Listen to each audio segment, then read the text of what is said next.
knowing what to do pre-match is probably one of the biggest battles, and one of the things I find people struggle to understand how to be and what the arousal level they need to be at. So, like looking at, players like Rafael Nadal would like to jump around and be really like energetic.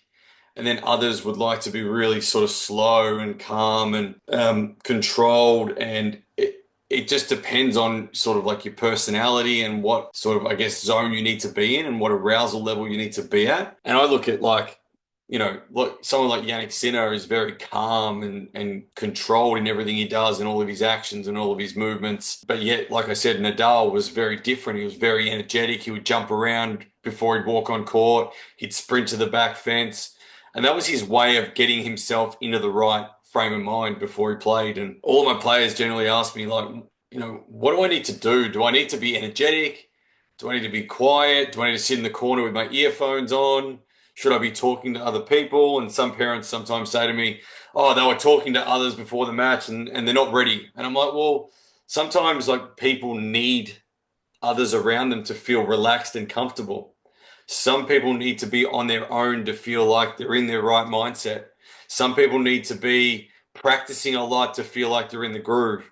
Some need to be doing a big physical warm up so it gets them like sweating before they play. But it's all about how do you individually prepare. So one of the things that probably shifted my mindset as a coach was a book. It's called Managing Yourself and Others by Dr. Phil Jaunty. And it's a book that is from Dr. Phil Jaunty is a sports psychologist. He worked with the Brisbane Lions Football Club in the AFL, who were a three-time premiership team in a row. Had a three-peat. He's worked with so many athletes around the world. And he has a personality profile within his booklet. And it gets you to understand how different people tick and what makes them tick, and then what zones they need to be in and how to deal with them. Because I think we all have this, I guess, mindset that tennis players need to be, earphones and in the zone and focused, and they can't be laughing, they can't be, talking to others. And but I think it's all about the personality and how do we understand our personalities better. And I think it's until you understand yourself as a player, and until the coach understands who you are, and the parent understands what makes you tick, it's very hard to come up with a common pre-game ritual that gets you into the right mindset to perform. So, and my first thing about this whole topic is start to understand yourself. And there's so many personality profiles you can do online. There's the one in the book that I showed you. There's so many others that I've got also here, like 1,001 Ways to Inspire has got another way of doing personality profiles and type 1, 2, 3 personalities to understand people better.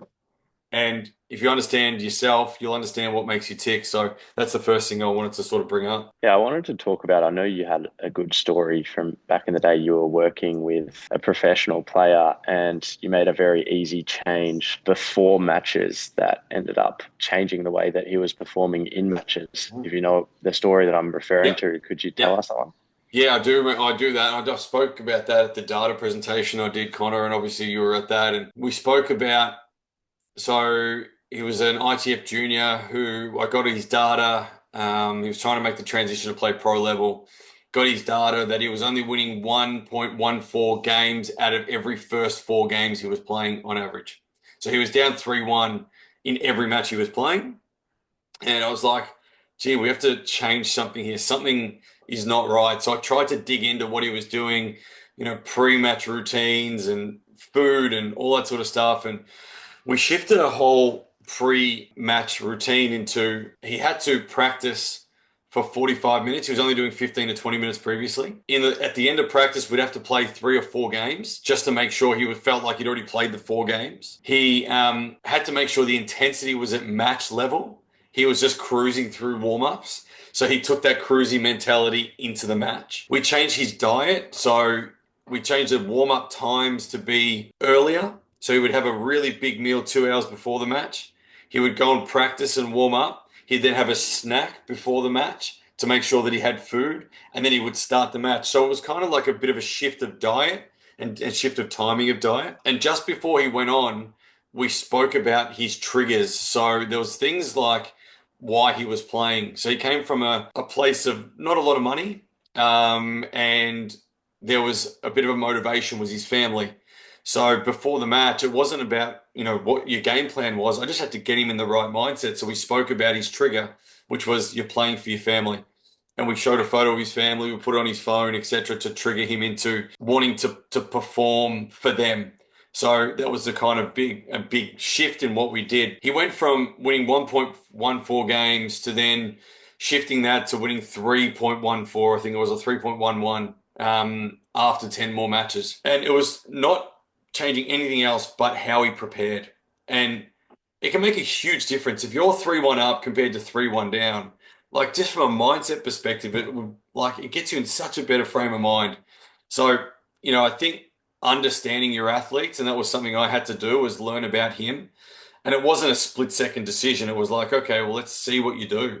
I need to understand how you warm up, prepare, what you're thinking, what you do. And it was, yeah, a big shift and a big change in this player's career. So it really skyrocketed from there. And I just take into it the lessons I learned from the book.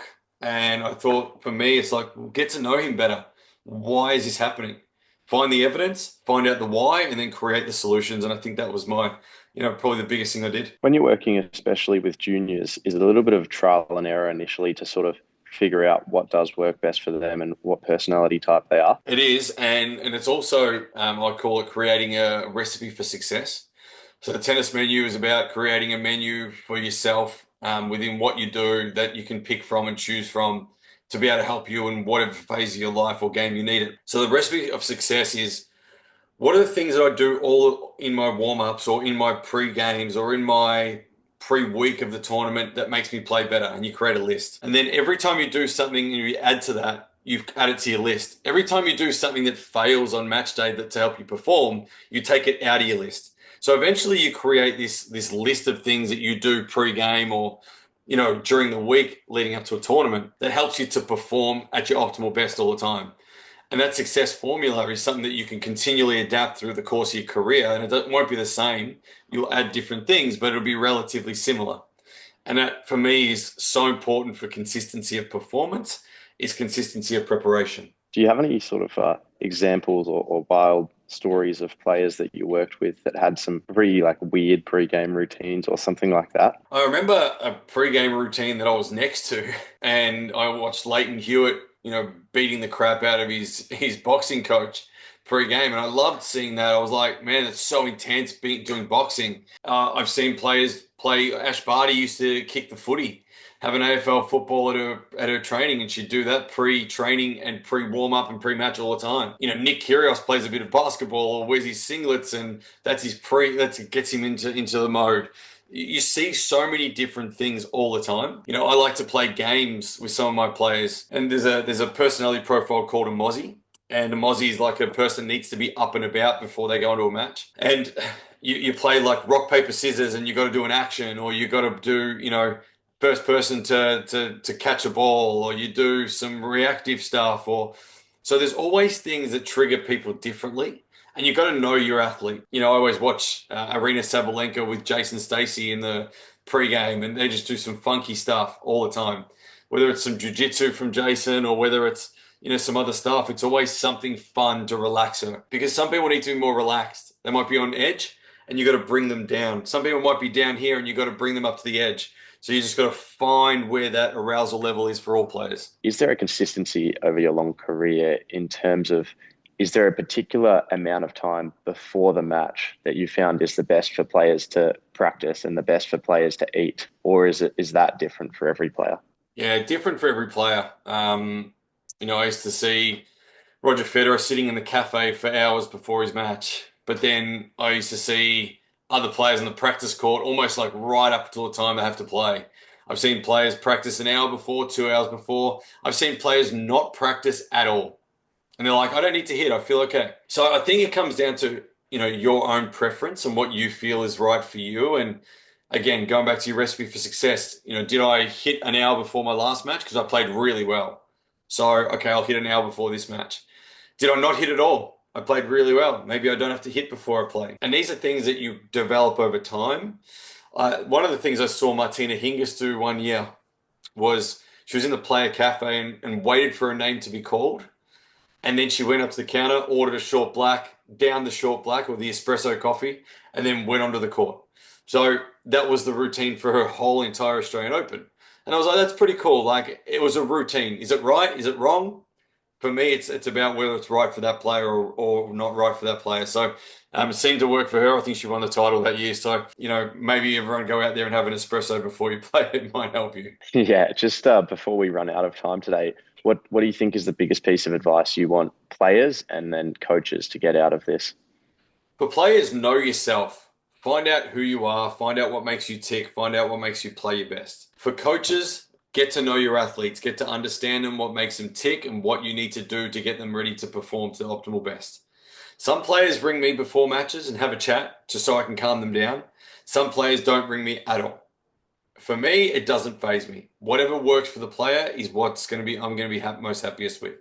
So we've got to find out who we are as players to know what to do pre-match. Again, like this is one book, and I'm not selling the book. It's one book that you can look at your personality profile, find something, do one online, a test, and learn who you are and what makes you tick. Because if you start to understand yourself, you start to understand how you perform. And once you learn that, it's your recipe for success for life. So just get to know yourself, and coaches get to know your athletes better.